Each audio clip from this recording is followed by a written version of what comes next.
Good morning to you all, and or wherever you're listening from. Some of you, it's already the afternoon or early evening. We continue on with the Diamond Sutra. The Sutra is one which was more of a challenge than I originally anticipated. And it's become more and more of a challenge to present it in a proper way, not just simply to go over and talk about each chapter and say that this is what this means, and you all go, that's very, very profound, yet without any kind of a deep understanding. There is a term, a Sanskrit term, which is abhijna, Abhijna. And this term refers to direct knowledge. And this term of this direct knowledge leads to a higher power or higher knowledge, and it also leads to what they call the six spiritual penetrations. But I don't want to talk about the six spiritual penetrations as much as this direct knowledge. This direct knowledge is a knowledge of mind where, let's say, if we're a sentient being, we can check out a book from the library. We can check out the Diamond Sutra or whatever sutra or whatever we want. But that's not really ours. We're looking at it, but we are not the author. The direct knowledge is the knowledge of the author who wrote it, who did everything in terms of it. And this direct knowledge is what the Diamond Sutra is pointing to. The difficulty that I have is one of that there is a, it's hard to put into words. And where we try to explain it with words, we get tied up. I've read so many different commentaries on the Diamond Sutra, but most of them leave me thinking there's something missing in what they're doing. It's very interesting because as you look at it, people have different interpretations. Even some monastics which approach it, I don't think it's quite right. We have to really be sincere in studying the Diamond Sutra. We can't just simply take the words of others and do it. We have to have this direct knowledge, this direct ability of contemplation of what is said there. But this is not easy. But I want to try to take you through it and see where we go. So I'm going to give you snippets of things, and then we can go from there. Let's see if I can find.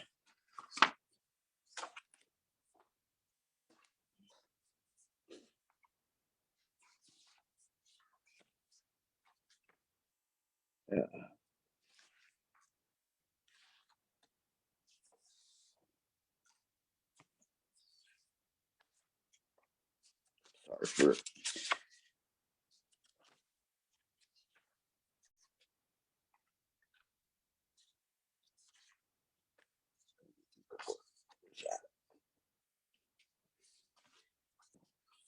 This is from a Bhikshu Sangar Sangarakshita, and he says this. He says,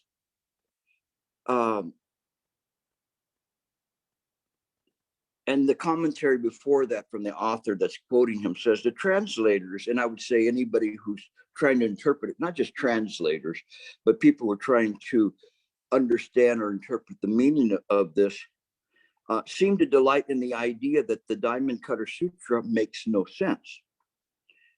Bhikshu Sangarashita is not alone when he says that perhaps the text only seems confusing because we're locked into a linguistic conventions and require the text to offer itself one specific sequence. But we can hardly expect reality to conform to this convention any more than the conventions of logic. And that in the end, if we insist that the requirements of a logical mind be satisfied, we are missing the point. And if the texts were really set forth neatly and clearly, leaving no loose ends, we might be in danger of thinking that we grasp the perfection of wisdom. But as a translation provided here suggests, the text is not illogical at all. Now, here's the thing, is that this monastic mystic, it sounds good, and it sounds like he's servicing the Diamond Sutra in a proper way, but he's saying that if we insist that the requirements of a logical mind be satisfied, then we're missing the point. No, it's not that. There's a empirical logic to the Diamond Sutra.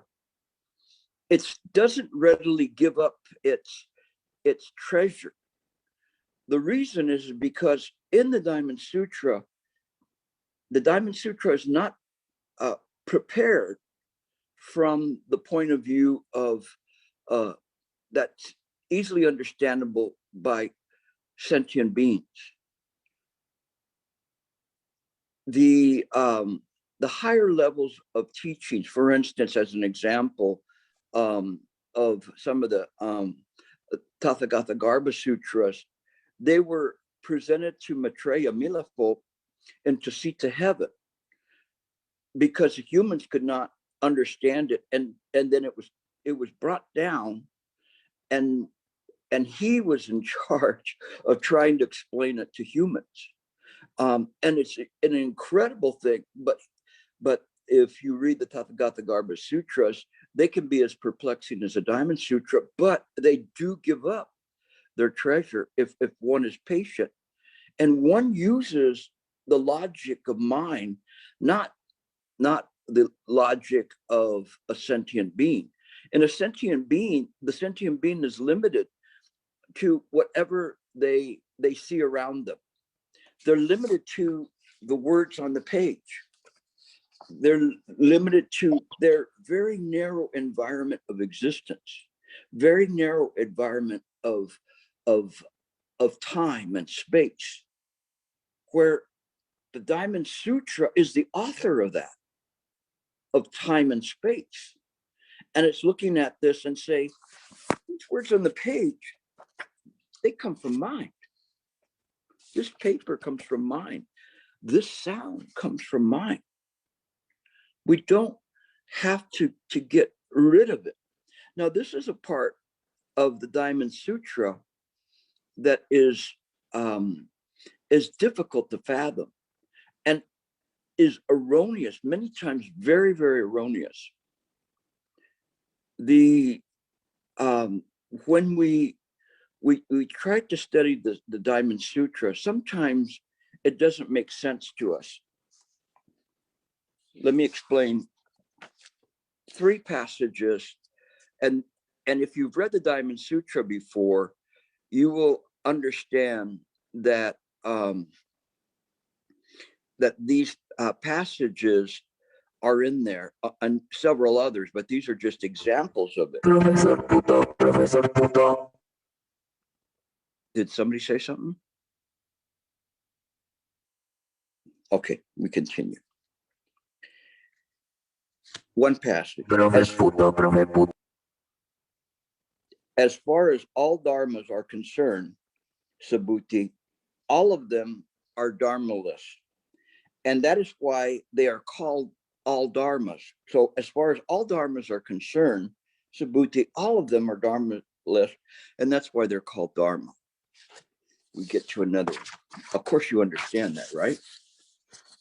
By the way, I'm not seeing any pictures of anybody. I don't know if there's something wrong with being able to see people.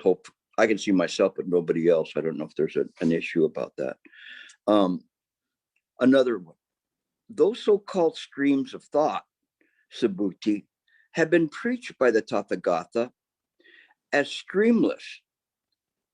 That is why they're called streams of thought. So we say the so-called streams of thoughts are streamless. That is why they're called streams of thought. And you go, well, wait a second, what is this? The next one is all beings, Subhuti, have been preached by the Tathagata as beingless. That is why they are called all beings. So with all of this doesn't make any sense. At least if you try to read it and you see it.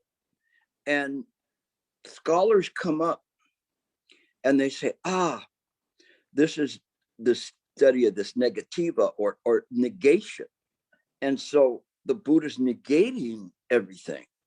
And so you just go, oh, I see. At this point, it's very interesting in the Diamond Sutra because the Diamond Sutra doesn't mention sunyata. The Diamond Sutra, I believe, comes from a point where it is what I would call a proto Prajnaparamita Sutra. It is right at the turning point where all of a sudden we start getting into Prajnaparamita, but even the vernacular of sunyata is not present in the Diamond Sutra. But it's pointing to where this is all going, and this is something that is taken and used, such as from Nagarjuna, and Nagarjuna takes it and he puts it into what we call the two truths: an apparent reality and absolute reality. He doesn't negate apparent reality. This is important. But if you try to, by the way, is there somebody's on there? If you can try to block them, I would appreciate it. Okay. If you try to negate it, then it doesn't make sense. This is something that you have to see. This is something that I remember Shifu was once giving a lecture, and he said, suppose you have a plate and you have dust on the plate, and you blow all the dust off. And he went like this, just kind of like what I'm doing now. And so he said to the retreat audience, what do you think of my example? Is that helpful? And everybody went, oh, yes, that's quite helpful. We understand. The plate underneath was very, very shiny. So I raised my hand, and then Shifu just looks at me kind of like, okay, like a smart alecky kind of look, like I'm the smart aleck. And I said, Shifu, I was just wondering, where did the dust go? And he went into a very strong rebuke of me at that time. He said, where did the dust go? He goes, how could you possibly come up with something like that, and say something, so stupid, where did the dust go? And I just sat back, and to me, it was clear. It was clear to Shifu too, but he was saying, well, I ruined his example. But he knew, and I knew mind to mind what I was saying. Just as a side, later on, he called me in to talk to me that evening about this. But the point is that we don't negate, we don't blow the dust off the plate and have the silvery moon underneath. The dust itself, even though we could call it a guest dust affliction, only pertains to samsara, which is created by the mind. The dust cannot go anywhere. It is precisely there, impeccably there, in accordance with cause and conditions, in accordance with Pratika Samappada, which is the Buddha mind. So there's no negation going on in the Diamond Sutra. So when people talk about negation, this is all scholarly talk, but it is not in this way. And you have to see it in the right way to do this. Now, I wanted to show you before we go too far with this. Well, let me continue on with this part first. The Buddha is generally thought to be trying to help Subhuti to unlearn preconceived, limited notions of the nature of reality. This is correct. Emphasizing that all phenomena are ultimately illusory.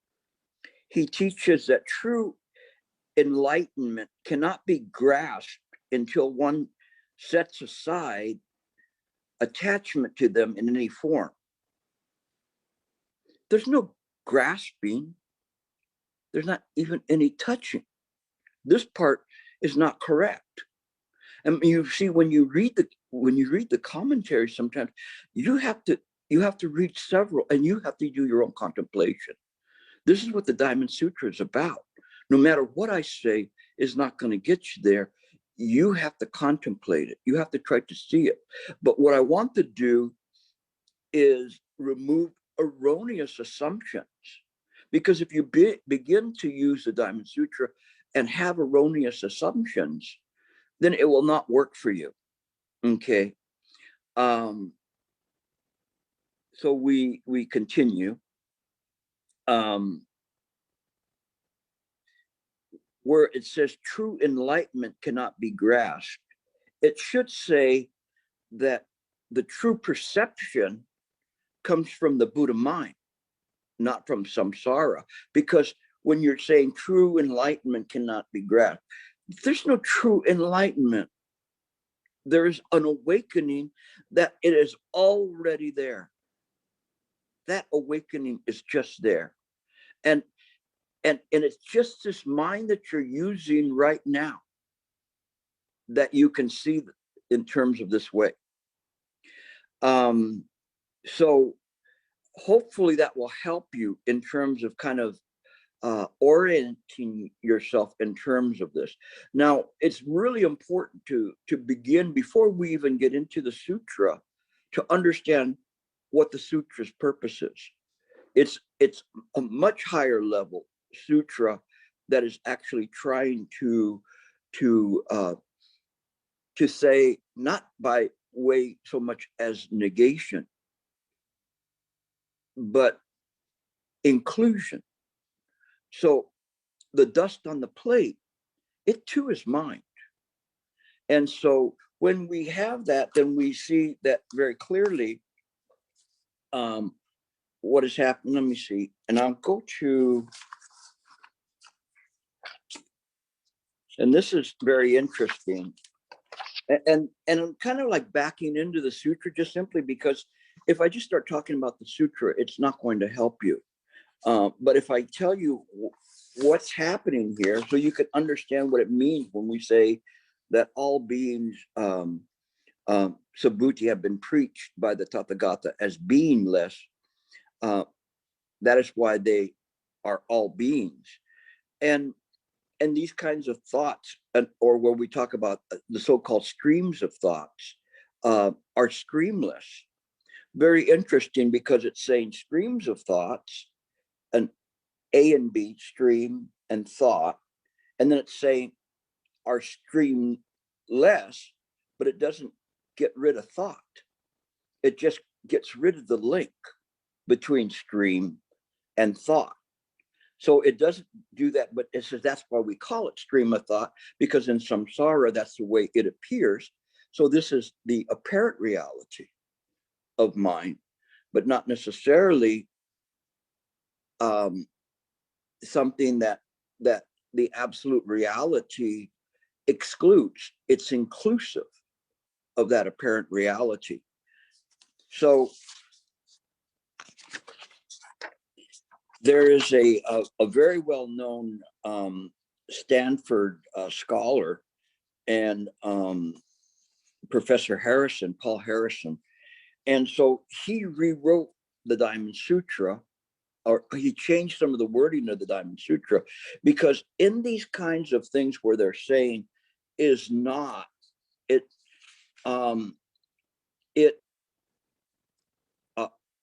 is different, because it's the same as when we talk about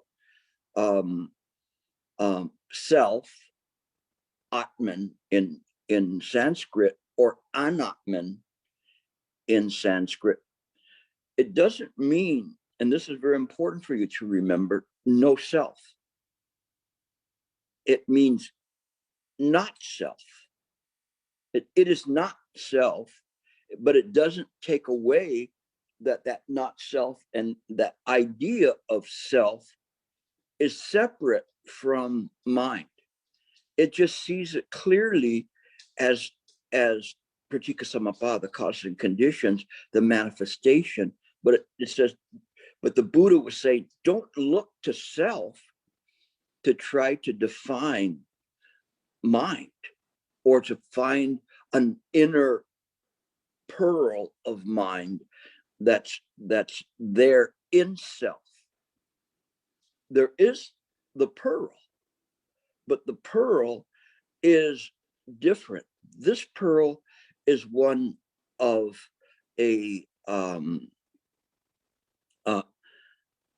the self nature of mind, which is all inclusive. But if somebody says, aha, it's no self, that doesn't work. It's not self. There's a distinction there that does not take away self. It just says you cannot find mind in the self. There's no separate personality, ego, or life and being. As a Diamond Sutra, we'll find that out. But it's there in terms of an inclusive way of doing it. And it's very interesting, because this Professor Harrison, he was talking about, he was saying that, let me read a little bit about, there was an article on him. And he said that, according to Harrison, though, this simple negation does not pay enough attention to the original Sanskrit. As he explains, it ignores another possible interpretation of these two-term compounds. So all of these things, there's two terms in there, and then they say that's why they call it this, A and B, not B, therefore it's A and B. And so his way of looking at it is that he's saying, like if you'd say bookcase or lighthouse, the book may exist, but the case may not exist, but they call it a bookcase. And so to me, that still doesn't quite make it, but this is his way of looking at it. And he says the standard reading offered ignores that there are two terms in each compound, which the text takes up, and only the second term is negated, and it construes the negation as one of identity rather than possession. So it's very interesting. He really did his homework to try to understand this. And he says, you are left with the kind of negation which says A and B is not A and B, or not B. If the translator is being more careful, therefore it's A and B, which is what you normally see. Therefore, that's what we call it a stream of thought. A stream of thought is not really a stream. Therefore, we call it a stream of thought. And you go, wait a second. I understand what you're doing, but it still doesn't make sense. And so as he's doing this, he says, it seems to come out as a simple denial of identity, which to my mind doesn't make good sense. And so he wanted to change this.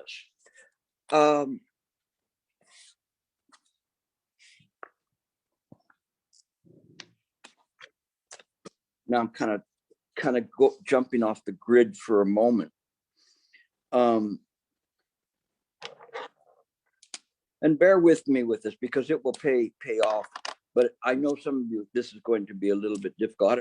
I don't know, is Michael Snobble here? He probably would eat this up, the quantum physicist.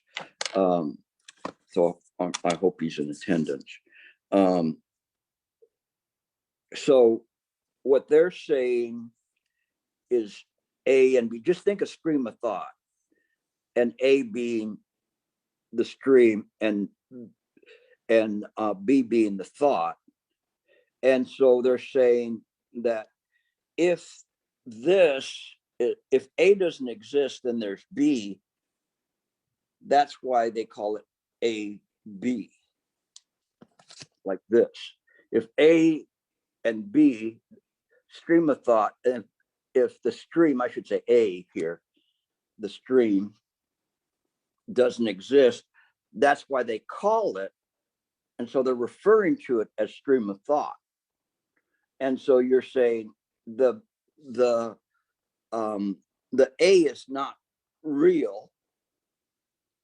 So if we really looked at that and we say, if this is not real, then instead of A, we give it a value of 0. And then we have thought. And then not that this is real, not the AB is real, but the AB is actually 0. We only call it that. It doesn't say that it is only thought. It say we refer to that. Well, who's the we here? This is very, very important. Who is the we? It is not you. It is not me. It is the Buddha mind is referred to this. This is not for sentient beings. This is for the Buddha mind. And it's looking at it from the Buddha's own perception, not the perception of a sentient being. Okay.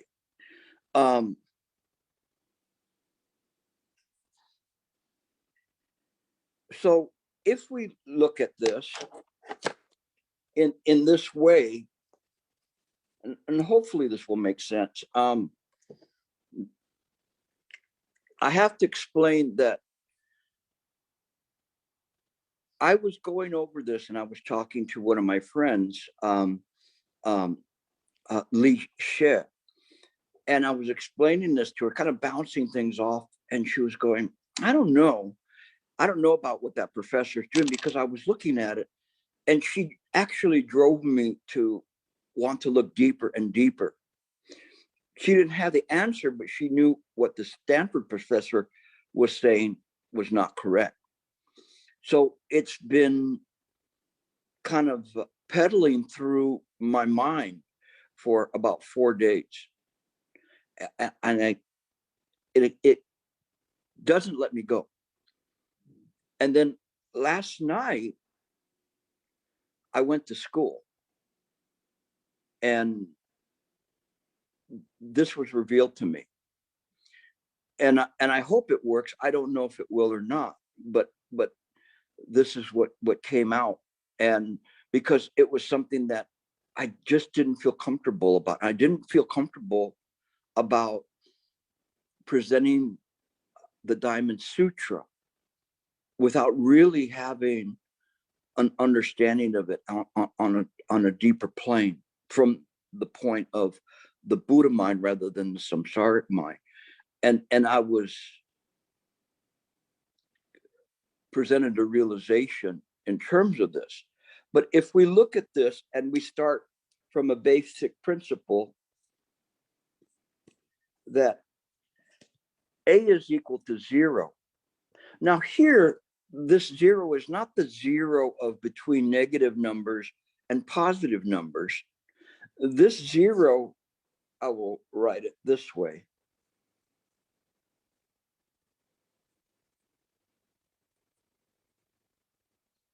A is equal to a 0 like this, an all-inclusive one, A being part of mine.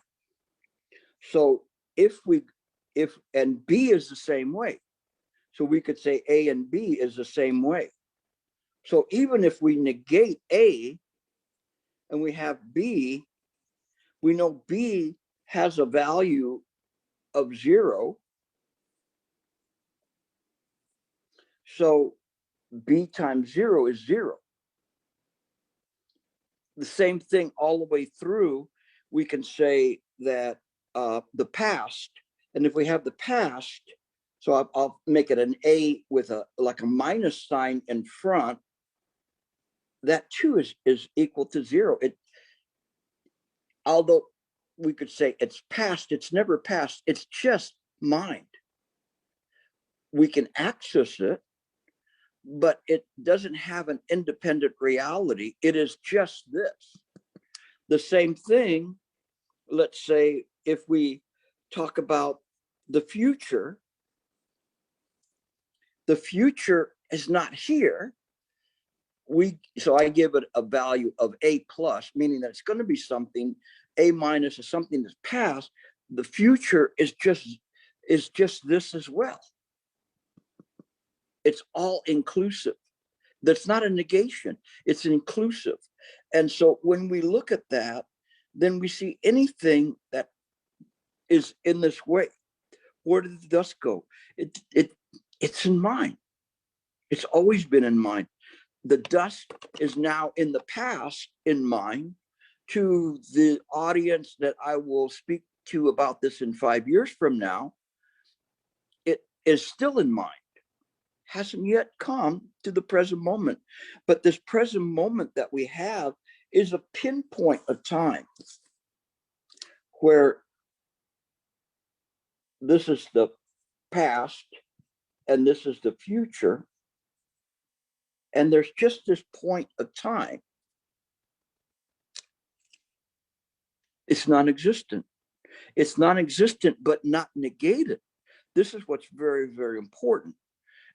What's important about this is that if we negate things, then I can look and say, you know what, I don't need to present anything to any of you because you guys are just illusory shadows or phantoms. You don't exist.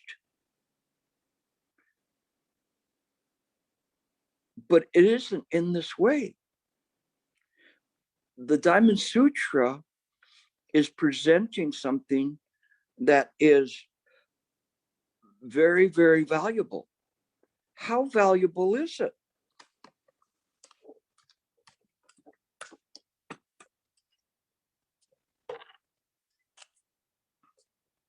If we take a Ganges River,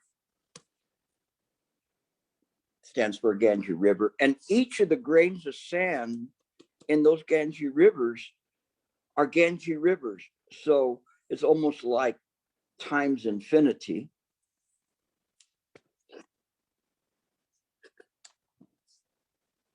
And all of those are treasure chests, which you give to the poor. The value of that is very valuable. What do you think, Subhuti? Oh, yes, world honored one. It is extremely valuable. But then the Buddha says, not as much as reciting 4 lines sincerely to others of this sutra. And we go, that's like baloney. That's make believe, you know, like first of all, how are you going to get all those treasure chests? And then how can you compare it in this way? The Diamond Sutra is challenging you to think outside the box. We have this idea of a realm of existence. And our realm of existence in the samsaric world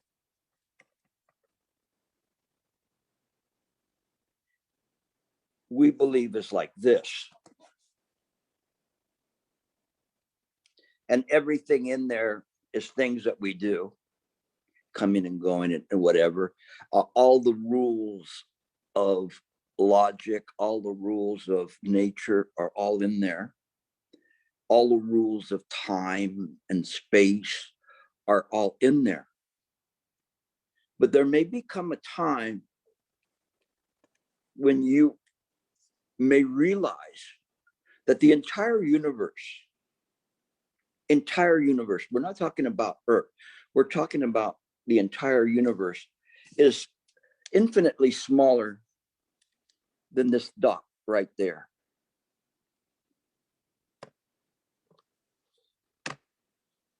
What then about your calculations? This is the Diamond Sutra. It's challenging you to think outside the box of samsara. What it's doing to you from the very, very beginning, the very, very beginning in terms of it. And I will show you, let me see. We're not yet ready to talk about the verses, but we will get there. I'll just read you an excerpt where the Buddha has already gone around asking for begging for food. And he said, afterwards, after crossing his legs, so he sat down on his seat, like where he's going to teach. And so you just kind of imagine him, he walks up, he gets to this cushion, he gets there, he's adjusting himself. And as he's adjusting himself, he says, after crossing his legs and adjusting his body, so he's making sure everything's in the right place, he turned his awareness to what was before him. Before we get to chapter 1, in the preface, he's already told you everything. You only have to read further if you don't get this. He turned his awareness, the Buddha mind, the awareness of the Buddha mind, not the awareness of a sentient being, even though the awareness of a sentient being is an infinitesimally small awareness of the Buddha mind. It's not separate from it, but he's turning his entire Buddha awareness towards the function. And the function is to talk to the gathered monks. And again, we'll go in more detail in a moment. We haven't even talked too much about thus I heard. But what I wanted to do was to explain to you what is going on here. And in this very preface, he's already explaining everything that you need to know about how to orient yourself to practice. When you sit to read the sutra, and I really hope you just don't come to the class and listen to me. Please pick up the Diamond Sutra and read it over and over again while we're still in this class. It will be invaluable it's just incredible. But you have to do that so you're not just listening to this for the first time when I'm talking to you about it, because you'll realize it is this puzzle, but you've got to work on this. Okay. So in any case, there is a manner in which you approach the Diamond Sutra. And this is from the perception of the Buddha mind, by contemplating. Your samsaric mind from the 5 skandha, which is illusory, it does not exist. And it's why it's incapable of processing or fathoming what is written in the Diamond Sutra. It is not written for the samsaric mind. That's why it puts things out of reach of the samsaric mind. Uncountable numbers, talking about the future. How would somebody like the Dipankara Buddha know that Shakyamuni in a different lifetime is going to become a Buddha? He's not using the samsaric mind to do that. He's using the Buddha mind. It is this awareness that leads to the awakening of the Buddha mind that you already possess, not the samsaric mind, not the face that you look at when you look in the mirror. If you look in the mirror and see that, if the Buddha looks in the mirror, what do you think the Buddha sees? What do you think? If he looked in the mirror, what do you think do you think the Buddha go, that's me? You know, I've got a wand symbol on my chest. You know, I've got like these wonderful webbed fingers and a pearlescence to my skin and whatever. And I have a top knot. No, this mind like a diamond looking at another facet of the diamond. All appearances would just be seen as mind. This is the challenge of the Diamond Sutra. Like I say, we still have a couple of classes. I know I'm not I'm not going to get through the Diamond Sutra, but I'm going to give you, at least for this time around, enough information for you to be able to process it and process it in the right way. And it's kind of like turning the tumblers on a lock. And each time I speak to you, I give you another clue of how to turn the tumblers. And then one day, if you keep tumbling them, they're going to line up. And you're going to unlock this. Maybe unlock it for just 5 seconds. 5 seconds is pretty good. Or it could be a day or 2 days or months. But the experience can only be happened by awakening, letting go of the self. We don't have to negate the self. We just have to see it's not self. So that's not where you look. If you're going to look for gold and you start looking somewhere where you know there's no gold, what use would that be? Shouldn't you look where the Buddha is telling you to look? But I don't know that one. No, you don't. But mind knows. Mind has this direct knowledge to it. That's really the key here. Now, let me go back to my notes. I was writing these around 5 o'clock this morning.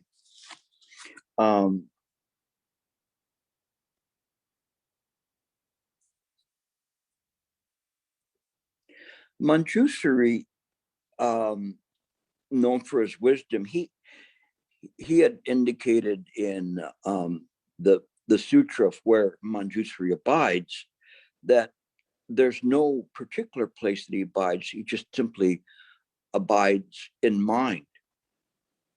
So his wisdom was very deep, but it's very interesting because the layperson, Willem McCurdy, cut off his tongue.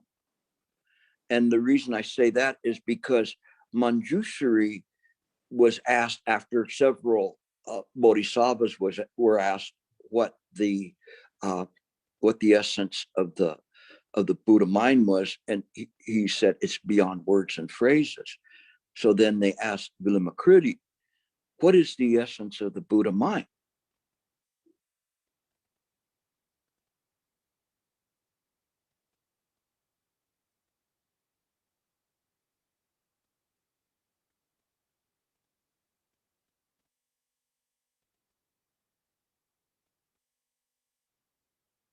That spoke more, uncountably more than any words and phrases. We still look at this. We don't negate words and phrases. It's all inclusive. This is the most valuable lesson I've learned today on this, that we've been looking at the Diamond Sutra in such a wrong way in terms of trying to negate things. It isn't in this way. It's wonderfully inclusive of everything. It has to be in order for it to work. And this is something I knew, I realized, but didn't really get deep into the essence of it, something you just kind of gloss over in your I know. And you just go, I know. And then you stop searching. But you have to keep searching. You have to keep doing. You can never say that. It's very funny because my father, he would be teaching us, and I remember that he would say, especially to one of my sisters who was very, very stubborn, and he would be there. You have to do this, or you have to think about this, and you have to. And she would go, I know, I know, I know. And he said, con el I know, meaning in Spanish, with the I know. Like you keep coming with the I know. And then he'd say, you know nothing. And now in terms of this, in terms of looking at this and seeing this and saying that we really don't know nothing. Wisdom knows this wisdom, but it is not just the learned wisdom. It is this absolute wisdom, which even is beyond wisdom. Doesn't negate wisdom. It just clarifies it. How does it clarify it? It clarifies it with the Buddha mind. When we see things not from the idea of the self, and this is what my father's explanation was, although he couldn't articulate it in that way, but he had the wisdom. When we don't have the self, we can see clearer in terms of things. This is something that when we utilize, it makes our life infinitely more easier. You know, I've spoken about my father quite a bit, but my mom was someone, she had a gift of sight, and she could read people's intentions, and she could see into the future. And she would be telling, same sister, I have the same stubborn one, this person is going to do this and this one, and she'd go into great detail to tell her what would happen with these people that she would say, your so-called friends. And my sister would be there and she'd go, no, I don't want to hear it. I don't want to hear it. But my mom was correct in what she was doing. But my sister didn't understand that. So she was kind of condemned to live through the things that she could have avoided had she borrowed the wisdom of my mother and my father. And what we're doing here is that we want to redirect this wisdom.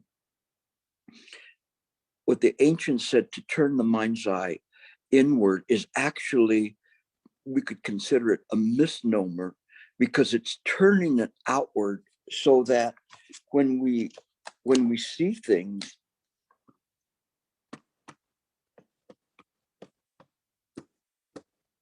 instead of seeing it inward, we're seeing it like this. Everything is accessible. All information is there, but we have to let go. So today's was a little bit esoteric, but a little bit more on using logic. But the logic is not the logic of the samsara world. Because even if we look and we say, this is the logic of the samsara world, if I drop this book, gravity will pull it down. It's not going to float up. Or this and other things will there. But there seems in reality, when I say seems, is like if you were making a cloth or something, that give us clues that this world is not as real as we think it is. If we suspend for the moment, the rules of nature as we see it, then we can access the self nature of mind. Because no matter what, if there is something in here, I'll use method because a lot of you are familiar with that.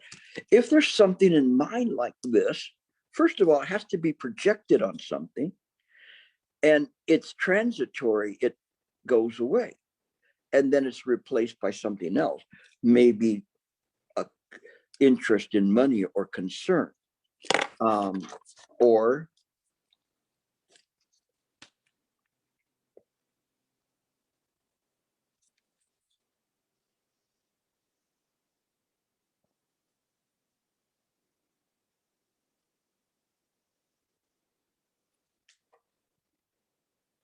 happy Valentine's Day to you all. So if you think nobody loves you, you got me. For better or worse, I'll still love you. But this is created somewhere. So if we use the logic that we have, and we use the logic of mind, we have to say that everything here, we cannot just say, where did it come from? And dear, where did it come from? How did we begin to look the way we are? Why do we age? Why do we get sick? Why do we suffer? What kind of a world is this? Did a God create this world? Does that make sense? I'm not anywhere close to a God, but I would say, like in the words of Woody Allen, if a God created this world, he was an underachiever. I could make a better world. Couldn't you?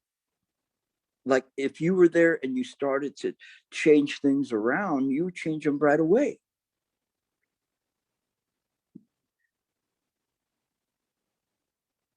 We have to look into this. We have to contemplate this. This is what Shakyamuni Buddha did from the very, very beginning. Old age, sickness, and death. He wanted to know what that meant. Where did that come from? A hunger inside of him, wanting to know. And it's this wanting to know that's driving me with this Diamond Sutra.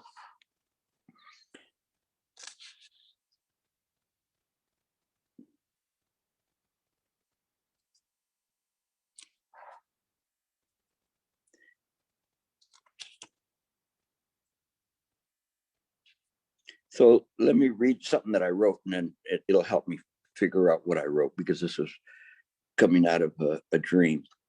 It set out the magnitude of the mind in a manner incalculable to a sentient being. It did not leave the sentient beings to suffer in this world. Even if they're shadows or phantoms, it is offering a door to escape, a gate to pass through,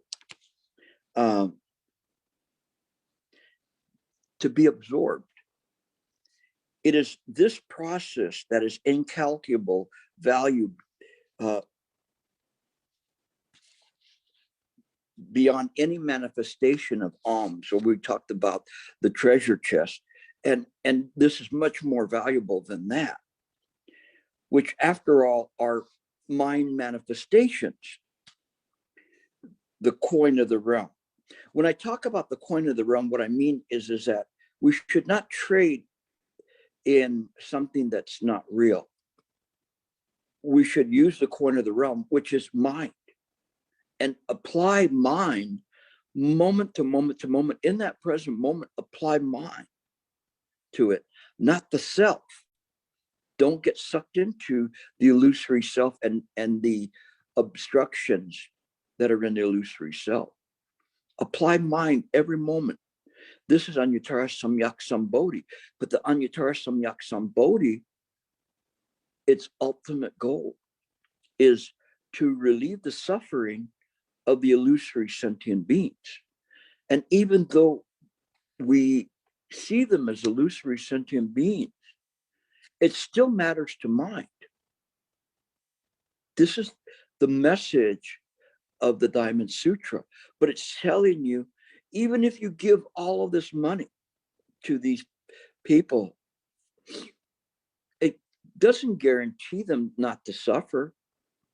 You see that all the time, all these millionaires and billionaires, and yeah, they have a lot of fine things, but those fine things define them, and they want more. You got $1 billion. I want more. I want this. I want that. When do you stop? This is the coin of the phantom. It's like grasping sand in your hand, and it's going to drip out of your hand. Remember when you were a kid and you'd go to the beach and you'd hold on to a whole fistful of sand? It wouldn't take more than a minute for that sand to be out of your hand, just going out. This is a false coin. It's counterfeit. It's not real. You have to have faith that there is a real coin of the realm, which is mind, and invest in that. That will pay your dividends for you. Investing in samsara, even if you got all the way through, is not good. Once I saw in down by the beach in Orange County. Orange County is known for very conservative people. Not that I'm against conservative people, but they're very, very more, the Orange County impression is that they are more materialistic. And so this person had on his sports car around the license thing say that he who dies with the most toys wins. What do you think of this saying, or this creed to live your life, that I have to buy more and more and more toys? So I thought, it's too bad, because I wish I could replace his license plate with one that says, he who dies with the most toys still dies. So he's investing in counterfeit currency. It's not real. Maybe next time he'll be the one at the car wash washing the rich folks' cars. Oh, he'll still be around good cars, except none of them are going to be his. We don't see that. We should not invest in that. This again is the Diamond Sutra. It's telling you the way out.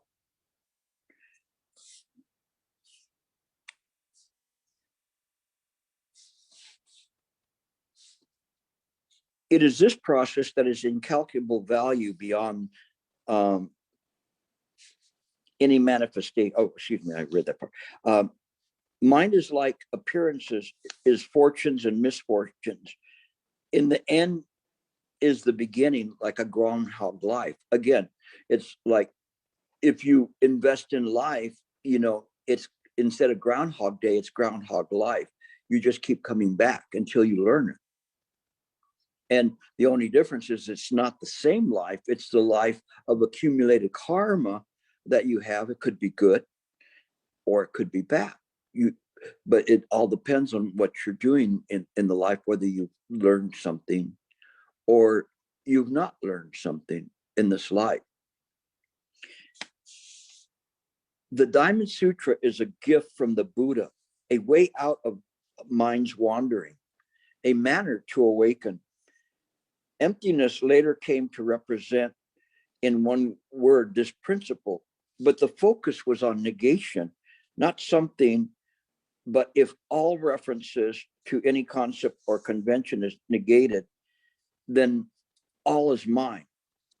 This can only be experienced, not cogitated about. So this idea of the mind, we have to go to, as I had mentioned in the very beginning, this direct knowing.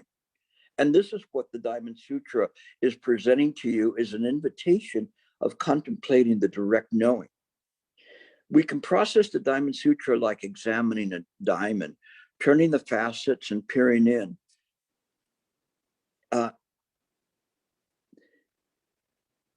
in the process of single-minded purpose that focuses the mind on the function of the task at hand. So this process of single-minded purpose of focusing on the process of the task at hand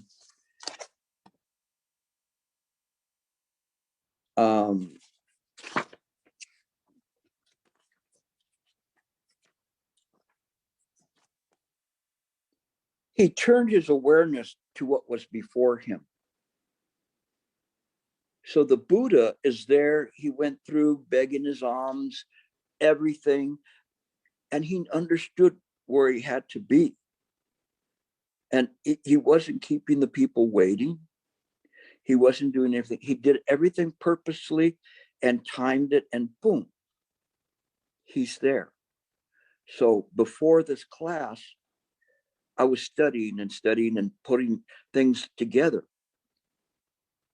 up to the last second. And then in this moment, when everyone appeared on my iPad screen, I focused my awareness at the task at hand. This is the Buddha mind. This is what we do. And when we function in this way, we function properly. If we give ourselves some kind of an attachment to desire or vexations in the present moment, then our mind becomes very, very clouded. If we do not do that, the mind becomes very clear. And then the byproduct of that too is that it's very serene. It's very stable. Is your mind stable? Or does your mind run from this to that, to this to that, and being a judge of the world? This is a samsaric mind. The Buddha mind sees the same things, but it is not so much involved in being the judge of the world as to see how it can harmonize with the environment, how it can deliver illusory sentient beings. This is the true key and the true value of the Diamond Sutra. It's not the negation. It's not the emptiness that is so often confused with that there is nothing there. Quite to the contrary, it is inclusive. This is the message I received and the message I want to pass on to you, because if you begin to study it in this way, it will be more and more valuable. The Buddha is in the present moment of this pinpointed time. There is in our practice what's called a maturation, and the maturation comes from the sutras. This references in the sutra to maturation, meaning that our practice becomes better and better with time. The more we practice sincerely, cause and conditions never fail. You will have realizations. I shouldn't say it in that way. Mind will be self-revealing. So it's Robbie, Gilbert. We're running out of time. Yes, I'm almost there. Oh, okay. I'm aware of it. Thank you, though. I appreciate that.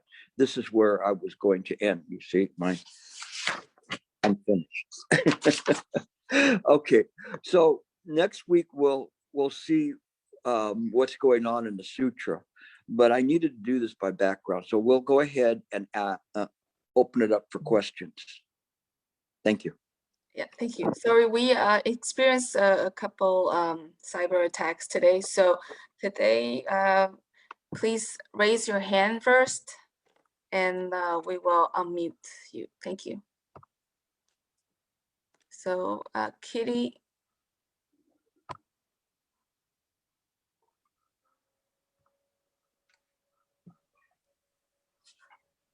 Go ahead. Happy Valentine's, Gilbert.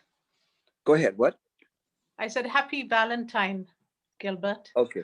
Or I should go like this, like the Koreans, right? You don't know what the... Oh, yeah, you do.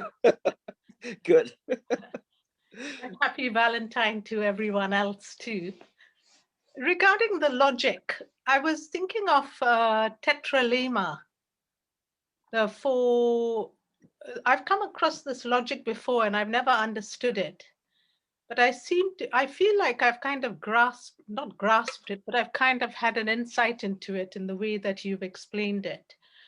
And this tetralema logic that I'm referring to is, for example, when they say that if you're listening to a sound, it's not inside, it's not outside, it's both inside and outside, and it's neither inside nor outside. So do you think that there is a parallel in that logic to what you were talking about in terms of your streamless thoughts and beingless beings? Well, Kitty, I think about it and say, how do you could write on a piece of paper and say, how do you keep a Chan practitioner in suspense? Turn the paper over. And on the other side of the paper, it says, how do you keep a Chan practitioner in suspense? Turn the paper over. So it's a never-ending thing, and it cannot be answered in samsara. So the tetralemma is just pointing out that it's not answerable. So it's the same thing as doing this and just keeping yourself in suspense because you keep turning it over and asking the same question. But no matter what, it's like putting a knife in a peanut butter jar and looking at it and keep hoping for jelly. It's not going to happen. So you have to at some point you have to get off the carousel. So yeah, but what I'm saying is like with the tetralema, if you look at it as being both inside and outside, neither inside or outside, being in, being out, then actually it's okay because it's everywhere, or it's in this big bubble with the arrows going, it's in mind. It can all fit in mind. It doesn't have to be one place or the other. Then the goose is out of the bottle. So that's good. You don't have to take the ride anymore. Good for you. Or not you. Okay, next question. Yeah, that's a good question. I mean, because that is where you're at, and then you start realizing there's something there, but it's not in the tetralemma itself. The tetralemma is unsolvable, and it's intended to be. It is like a huatou in the Chan practice of what is wu, what is emptiness, and you just keep asking, but the answer is not there. It's in right before the question arises. That's mind. So good. Okay, there's Chris. Chris. Where are you, Chris? Hello? You have to unmute Sorry, yourself. Gilbert. Hi. I just had a practical question for this class on the Diamond Sutra, is there a particular edition or commentary to it you would recommend we read? Or does that not matter? I think one of the best that's out there is Red Pine. His style is very similar to my style, which kind of gives you a historical background, starts to talk about things, and so far his has been probably the best commentary. I think a lot of the commentary and notes on the sutra, some of them are good, some of them are way far afield of the understanding, and the Diamond Sutra drives scholars crazy to no end. Because they're caught up in that tetralemma that Kitty was talking about. They can't solve it. There's no way that they can figure it out. And so they may say it's nonsensical or that's this negation and go, well, that's fine. That settles everything, we just call it that it's just not, and this negativa. But when actually it's something a little bit deeper, and it's not of scholarly words and phrases, and so it's difficult. I think Red Pine has sufficient realizations to be able to not talk nonsense. So if anyone, I would say his. I haven't seen any particular one, but I haven't read all the commentaries. I mean, I think back, you know, in the 700s, there was already something like 800 commentaries on the Diamond Sutra. So obviously, it's difficult to see those. But I think that's something that's pretty good. Thank you.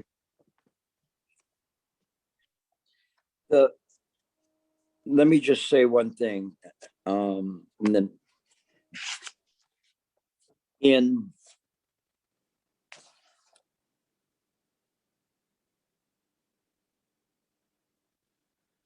this was in the Platform Sutra of Hui Ning, and he said, learned audience, our essence of mind, meaning our self-nature of mind, which is the seed and kernel of enlightenment, is pure by nature, and making use of this mind alone, we can reach Buddhahood directly.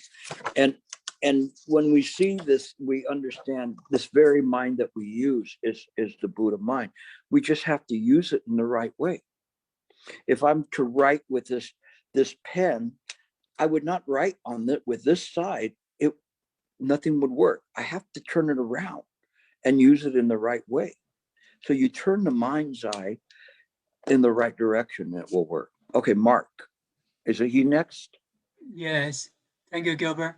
I do have Yes, a quick question. You teach us this Diamond Sutra. How do we use the wisdom of the Diamond Sutra? Combine, you always mention about cause, condition, and cause effect in our daily life, so we can avoid those errors we made, but accumulate the benefit. So in the practice, we can be more progressive. We look at the world via pratika samappada, causes and conditions never fail. So the first thing we do, and this is what Ling Chi was saying, is that we're tossed and turned by the world events or the environment's events, and it causes us confusion, because as they're coming by and somebody says, oh, you're stupid, you know, that will cling to you.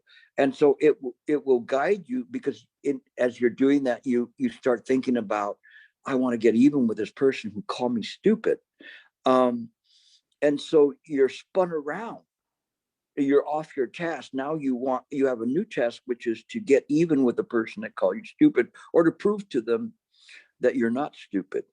But when you see things and you say, you know, you look at the possibilities. This person is saying this because they want to look more impressive, or that they want to hurt me because of whatever, or could it be even anything from a past life? Sometimes you don't even know where it's coming from this lifetime, why people are treating you in the way they do, or it could be quite the opposite, which happens to me a lot, as people go out of their way to help me.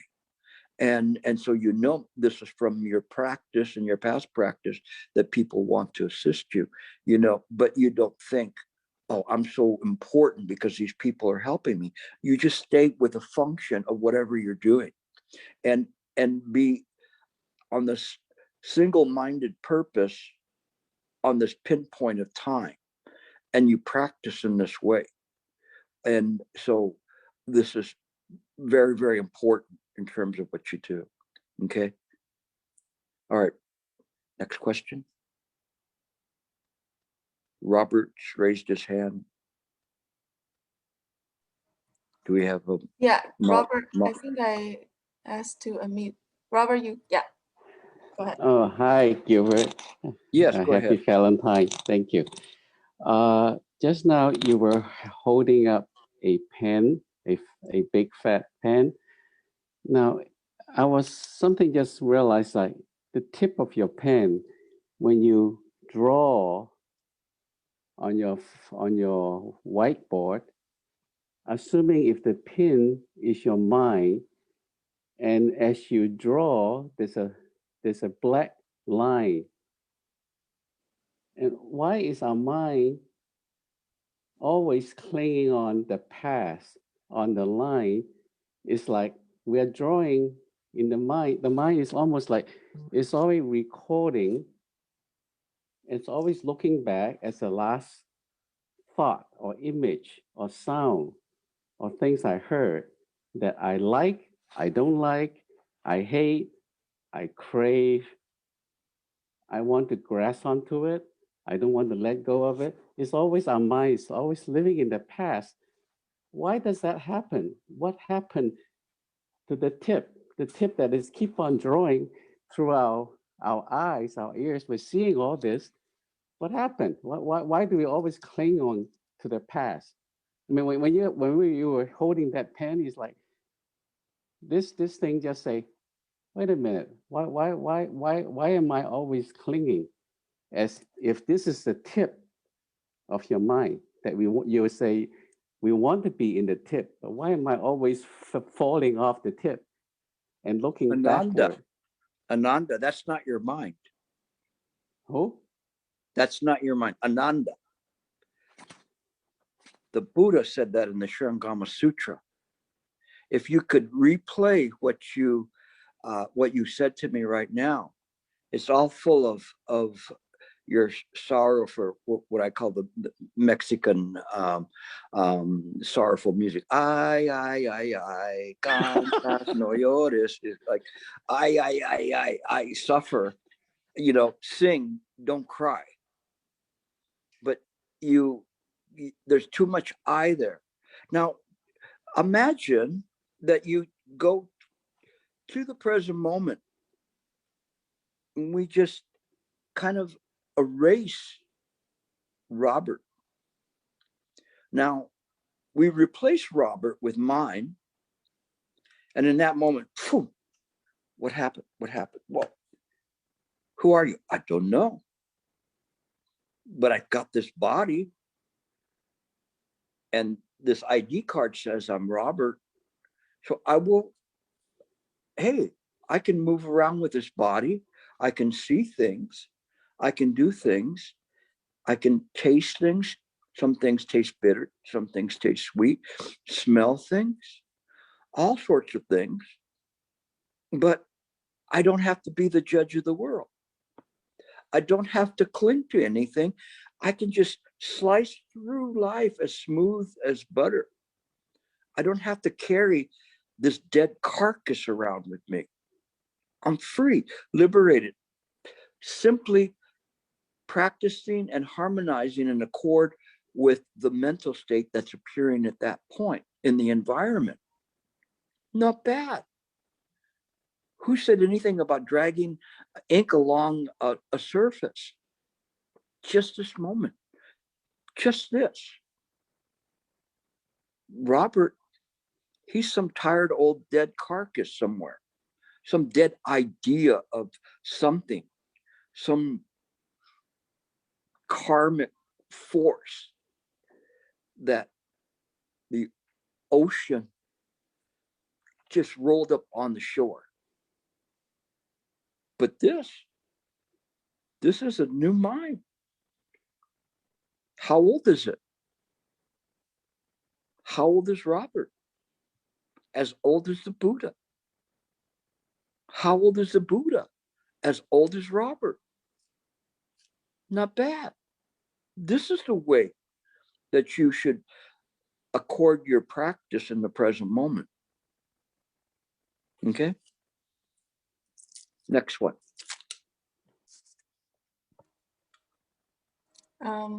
I don't see any more hands. No more? Okay.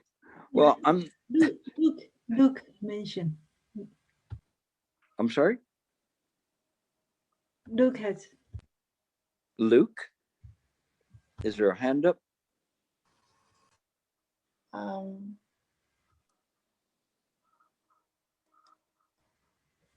You can just unmute and speak. Yeah. Hi. Yeah, I was gonna ask because it's something about like the nature of reality and illusions. And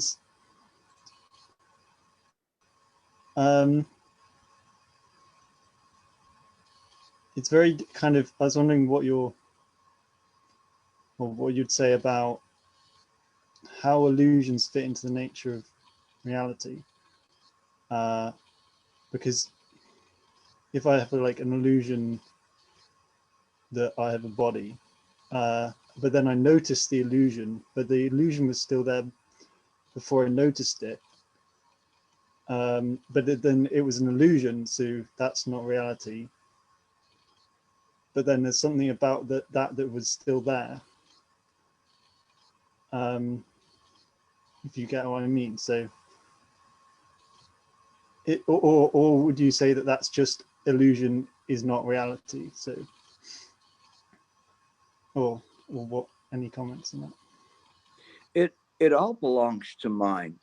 What we do is there's no enlightenment per se. There's no transition from, let's say, an ascension to heaven.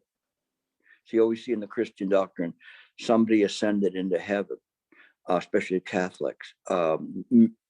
The Virgin Mary ascended into heaven and became a saint, I guess. I maybe higher than a saint. It isn't in this way. The awakened mind is ordinary and mundane. This is kind of something very, very curious about all of this, because people want to say, oh, wow, you know, like all of a sudden they become awake. And imagine you get hit with a lightning bolt and you go, wow, everything has changed. You know, where did I get this wand symbol? You know, and look at my hand, it's pearlescent, and, you know, I have a top knot. No, it's not going to be that way. It's ordinary and mundane. It's just this mind. And it was very funny because once in one of the ancient texts, they were talking about this one monk, that very young monk that became enlightened. And so when the other monks heard that he became enlightened, because he was so all of them ran to his room, you know, monk so-and-so, monk so-and-so. And he's just sitting there, you know, on his bed platform, and they're going, how does it feel? How does it feel? Do you feel this and that? And he just went, I just feel as miserable as ever. And they go, huh? It's ordinary and mundane. We don't seek the super mundane. The super mundane will come to us, but even if it comes to us, it's still ordinary and mundane. It's ordinary and mundane to the mind, to a sentient being. It's something special, but it really, really nothing special. It just is. It's the suchness of mind. So when we put down the idea of this notion of a transition from a sentient being to an enlightenment, then we can make great progress, because we just have to leave everything in place. The only difference is that you know what you're doing. You know why your body looks the way it does, why your surroundings look the way it was, why this person said this or is going to say this, because you're able to process all the information. The mind has access to all information, whether it's from the past or the future or the present. All this information is there, and we just access that in a way where we try to harmonize with the environment. The more we do this, the more information we obtain. But when I say we, is not the self, it is mind itself. This might be a little cryptic to you, but play with it for a while, okay? Next question.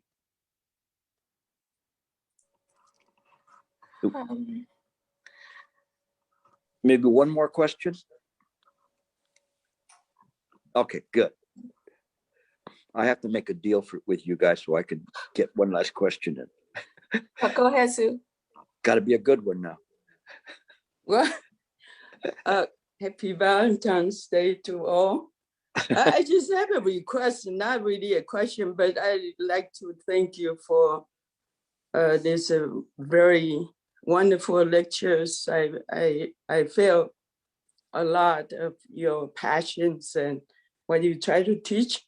But I'd like to make a request that if we could have like 30-second, 1 minute silent for Chang Fa's father. She's here with us, but I didn't see her picture. And I am so sorry. But I wish everything's well with you and your family.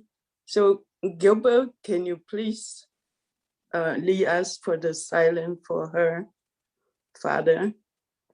Yes, just put your palms together and just feel there's a passing of a life.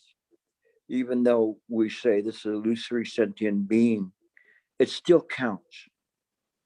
Just put your heart for a beneficial rebirth and support for the family so that all can accept this passing and give gratitude for bringing in Jinho Fa Xie into this world. And may she pay that forward and continue to pay it forward to assist in delivering sentient beings. Amitofo. Thank you. Thank you, Sue. We just found that out right before this class started, that Jinho Fa Xie, her father had passed away. So to all of you, no, in this uncertain time, no, I transfer merit to you and to your family, and hope that you can be protected and flourish in the Buddha Dharma. And thank you for letting me go a little longer today. Amitofo. Bow. Thank you, Gilbert. Thank you.